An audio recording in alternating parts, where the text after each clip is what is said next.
Attorney, ano pong masasabi niyo sa takbo ng direct examination so far? Meron po bang mga outstanding points for you?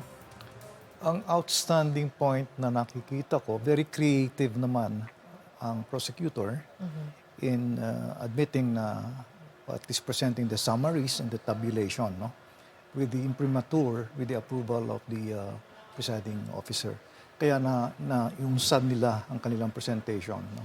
But at the end of the day, pagkatapos nitong mga pagpapakita ng mga documentation na tinitestigo, dapat makaroon din ng additional witnesses to testify on the receipt of the disbursement funds and the CI at saka ang confidential funds para malaman, makita talaga ang direct recipients of this disbursement funds.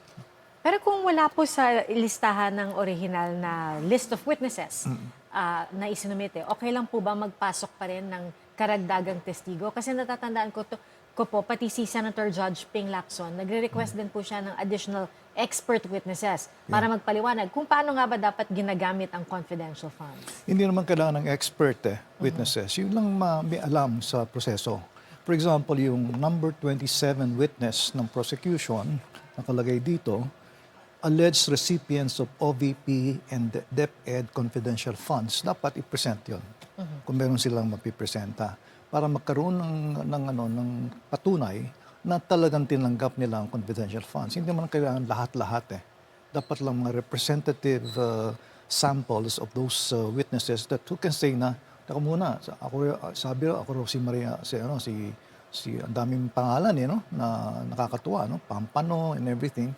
Dapat mapapakita ko sino mga recipients, kung sino man. At makikita naman yan sa ebidensya. Tinanong po kanina ni Attorney Kapunan kay Sailene May del Campo kung sila ba ay nag-verify kung itong mga taong ito ay totoong mga tao, kung totoong mga pangalan itong mga ginamit dun sa mga acknowledgement receipt. Ang sabi po niya, hindi na sila nag-verify dahil ang kanilang trabaho lang ay masilip kung nagkaroon ba ng compliance sa panig ng OVP or mamaya po sa DepEd sa pagsumite ng mga kinaukulang dokumento. So kung hindi po sila ang kailangan mag-verify kung ito po ba ay mga totoong tao, meron bang ibang kailangan mag-identify nito? Or talagang hanggang doon lang sa compliance of documents ang trabaho ng COA? Sa kanila would be more on documentary review.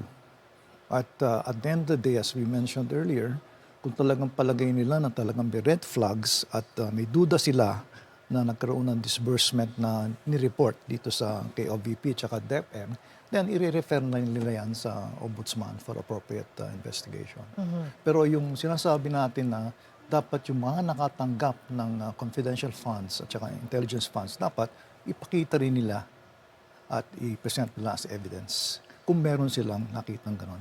Alright, Attorney, para po tulungan tayo na balikan po yung mga pangyayari ngayong umaga at yung sa mga inaasahan pa natin ngayong hapon pagbalik nila from lunch break. Tawagin po natin na ating kasamang si Joseph Morong. Joseph!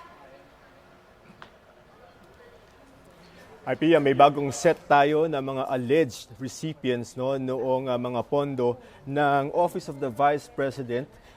First quarter yan at saka second quarter and third quarter.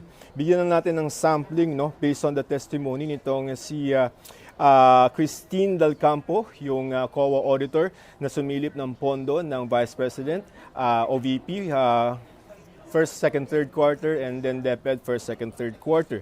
Mga example noong mga umano'y tumanggap ng mga confidential funds for purchase of medicine, purchase of information, first quarter ng 2023, OVP funds, Pia Piatoslim, Ralph Josh Bacon, Anong Pauco, Hart Santiago, Fiona Villegas, Beth Revilla, Clarice Ontiveros, Jose Jocno Jr. Noong third quarter naman ng pondo ng Office of the Vice President, ang mga tumanggap dito, bigyan lang natin ng mga example. Based on the testimony again of Del Campo, itong sila Beverly Claire Pampano, 130,000. Yung kanyang tinanggap mula sa OVP. Si Matthew Queso, 250,000 yan. Si Nova Santos, nakatanggap ng 50,000. Si Sala Kasim, 180,000 pesos. Meron ulit itong si Renan Piatos, 110,000 pesos. Si Xiaome Ocho, 100,000. Isang J. Camote tumanggap ng 200,000 mula sa confidential funds ng Office of the Vice President noong third quarter. Itong Miggy Mango, 50,000. Kokoy Villamin, 50,000. Contis Conor Adrian, 50,000. Hanelet Camille C, 50,000. Christine Applegate Estrada, 50K. Denise Tanya Escudero, 120,000. Ang pinundo nitong si Attorney Lorna Capunan, kung yung ilang mga pangalan sounds like pwede ka na daw bumuo ng isang fruit salad based on the names na isinumite ng OVP to liquidate yung that's 125 million of confidential funds ng OVP for the third quarter.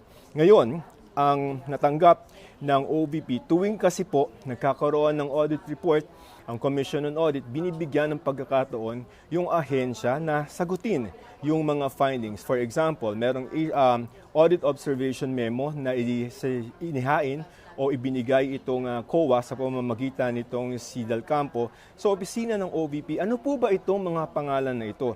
Saan po ba ginamit? Meron po ba tayong proof of success? Ibig sabihin kung po ito'y in confidential intelligence gathering, ano po ang resulta na naging intelligence gathering ninyo?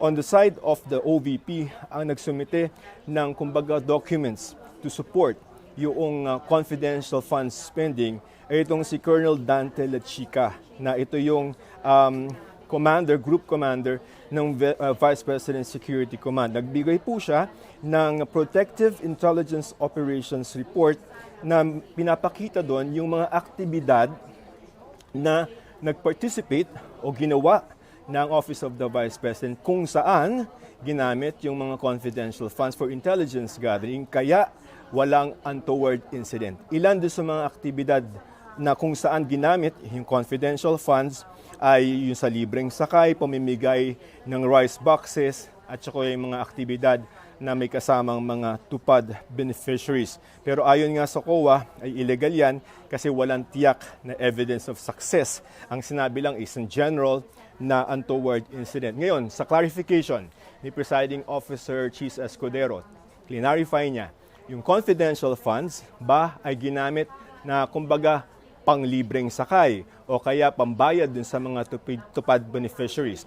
Niliwanag yan ni Del Campo na yung pera ginamit para maging tiyak o matiyak na ligtas ang Vice Presidente para doon sa mga aktibidad na yon, tulad ng tupad, libreng sakay. So in short, ang punto nitong si Presiding Officer Chis Escudero upon his clarification na yung confidential funds hindi naman equals pinayad sa mga tupad beneficiaries o pinambayad sa mga bigas, but they were spent for the activities. So ang nasaksihan natin ngayon ay yung testimonya nitong si Del Campo tungkol sa OVP funds. Meron pa po tayong 3 set ng mga documents o ng mga pondo ng Department of Education naman. Yan po ay sa first, second, and third quarter sa pagpapatuloy po ng testimonya nitong si Del Campo mamaya po pagkatapos ng break. Ako po si Joseph Morong at tuloy-tuloy pa rin po ang inyong pagtutok sa special coverage ng GMA News dito po sa GTV at sa aming mga live streams sa aming mga social media pages, The Vice President on Trial.